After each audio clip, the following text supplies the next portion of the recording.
భారతదేశంలో number 1 heroine గా కొనసాగుతున్న సమంత ప్రస్తుతం 2 వెబ్ సిరీస్లు ఒప్పుకుంది. తన సొంత బ్యానర్ ట్రులాలాలో మా ఇంటి బంగారం పేరుతో ఓ సినిమా ప్రారంభించింది. అయితే దీనిపై ఇంతవరకు అప్డేట్ ఇవ్వలేదు. ఈ సినిమా ఉంటుందా లేదా అనే అయోమయం సమంత అభిమానుల్లో నెలకొంది. మయోసైటిస్ సోకిన తర్వాత చికిత్స కోసం సినిమాలకు 2 సంవత్సరాల విరామం ప్రకటించింది.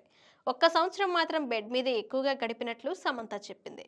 తాను కష్టాల్లో ఉన్న సమయంలో తనకు ఎంతో అండగా నిలబడిన వ్యక్తి ఒకరున్నారని, జీవితాంతం తనకి రుణపడి ఉంటానని తెలిపింది. జీవితకాలంలో ఎప్పుడూ అతన్ని దూరం చేసుకోనని చెప్పింది. అతనెవరో కాదు, రాహుల్ రవీంద్రన్. సమంతకు మంచి స్నేహితుడు. సమంత సినిమాలన్నిటికీ డబ్బింగ్ చెప్పిన చిన్మయ్ భర్త అతను.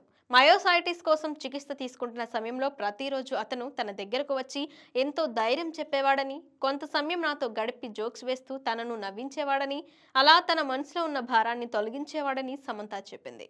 రాహుల్ రవీంద్రన్ లాంటి స్నేహితుడు తనకు దొరకడం, చిన్మయ్ లాంటి స్నేహితురాలు దొరకడం కూడా ఎంతో అదృష్టమని చెప్పింది.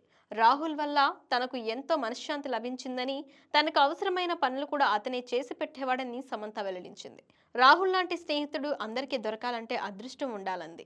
ఈ విషయాలన్నింటినీ చెబుతూ సమంత భావోద్వేగానికి గురైంది. ప్రస్తుతం సమంత చేసిన వ్యాఖ్యలు సామాజిక మాధ్యమాల్లో వైరల్ అవుతున్నాయి. రాహుల్ రవీంద్రన్ అందాల రాక్షసి సినిమాలో హీరోగా నటించాడు. ఆ తర్వాత చీలా సౌ, మన్మధుడు 2 లాంటి సినిమాలకు దర్శకత్వం వహించాడు. ప్రస్తుతం రష్మిక ప్రధాన పాత్ర పోషిస్తున్న గర్ల్ ఫ్రెండ్ అనే సినిమాకు దర్శకత్వం వహిస్తున్నాడు. అలాగే సమంత కూడా ఫ్యామిలీ మెన్ 2 తర్వాత హనీ బనీ వెబ్ సిరీస్తో ప్రేక్షకులను అలరించింది. సినిమాల్లో అవకాశాలు వస్తున్నాయి, కానీ చేయాలా వద్దా అనే నిర్ణయాన్ని తాను ఇంకా తీసుకోలేదని తెలిపింది.